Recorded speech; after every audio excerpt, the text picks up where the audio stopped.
सोनपुरा में दो भाई बड़ी खुशी से अपना जीवन यापन करते रहते हैं। बड़े भाई की शादी होने वाले रहती है।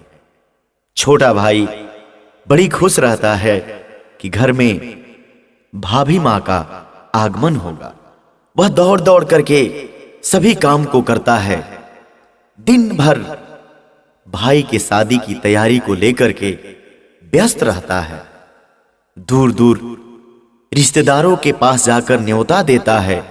सभी को बुला करके भी लेकर घर आता है। धीरे धीरे शादी का दिन आ ही जाता है। बड़ी धूमधाम से बड़े भाई की शादी होती है। घर में भाभी माँ का आगमन होता है। दोनों भाई एक दूसरे से बड़ी प्रेम करते हैं। धीरे धीरे दिन बीतते जाता है। अब घर में एक औरत का आगमन हुआ है।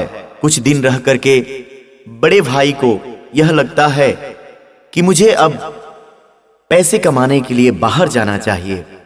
वह अपने धर्म पत्नी से कहता है कि अब मुझे बाहर जाना चाहिए। छोटा भाई पढ़ रहा है, उसके पढ़ाई में भी खर्च है, और रह गई घर की काम तो छोटा भाई है धीरे धीरे कर लेगा। पत्नी कहती है जरूर आपको शहर जाना चाहिए।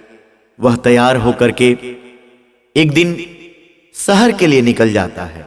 छोटा भाई चाहता नहीं है कि मेरे भाई शहर जाएं कमाने के लिए, मगर परिवार की बात रहती है। बड़े भाई के शहर जाने के बाद छोटा भाई घर का काम भी करने लगता है और खेती गृहस्थी भी देखने लगता है। उधर बड़े भाई को एक प्राइवेट कंपनी में नौकरी लग जाती है। उधर वो नौकरी करने लगते हैं। छोटे भाई का सपना रहता है कि बड़ा होकर के फौज में भर्ती होऊंगा और देश की सेवा करूंगा।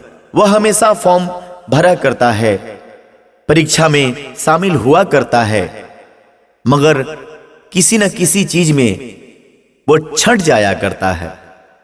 फिर भी वो हिम्मत नहीं हारता है और तैयारी में लगा रहता है। इधर उसकी भाभी माँ देखती हैं कि दिन भर ये कभी यहां जाता है, कभी वहां जाता है, दिन भर दौड़ लगाता है, दिन भर एक्सरसाइज करता है। वह कहती है कि क्यों नहीं तुम भी बाहर चले जा रहे हो कमाने के लिए।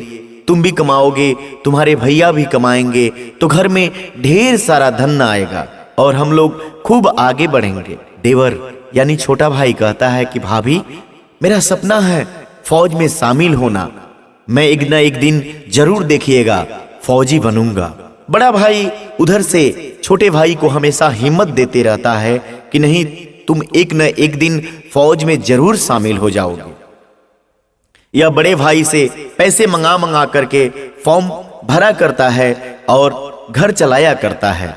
बड़ी भाभी देखती है कि अरे ये तो एक दिन नौकरी पा लेगा, फिर इसकी भी शादी हो जाएगी, फिर अलग हो जाएगा, सारा धन इसका हो जाएगा, ये तो हम लोगों से आगे बढ़ जाएगा। वह अपने पति को समझाती है कि अपने भाई को भी शहर बुला लीजिए। उसका पति कहता है कि नहीं, भाई अपना सपना पूरा करेगा। देखती है कि दोनों भाई एक दूसरे की बात मानते हैं।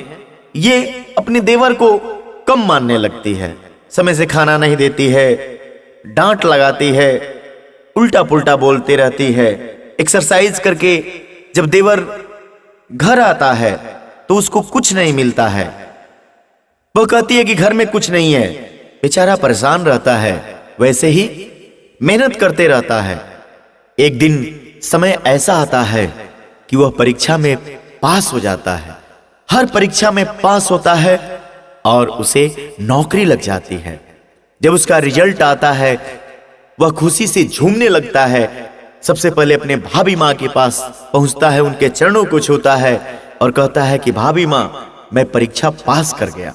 उधर भैया को भी बताता है, सब लोग खुश हो जाते हैं। अब दूसरे दिन से क्या, वो सोया ही रहता है, तब तक उसकी भाभी माँ चाय लेकर के पहुंच जाती है और कहती है देवर जी चाय पी लीजिए। वो अभी ब्रश करने ही जाता है, तब तक उसके लिए खाना बना करके पहुंच जाती है। देवर जी खाना खा लीजिए। उसके पति को जब यह मालूम पड़ता है तो समझाते हैं कि अरे भाग्यवान, मैं कहा करता था ना कि अपना भाई एक न एक दिन नौकरी पाएगा, फौज में जाएगा। इसलिए घर में कोई भी आदमी अगर कुछ करना चाहता है तो उसका ख्याल रखना पड़ता है। देर ही सही मगर जब उसकी उपलब्धि हासिल होती है तो दुरुस्त उपलब्धि हासिल होती है।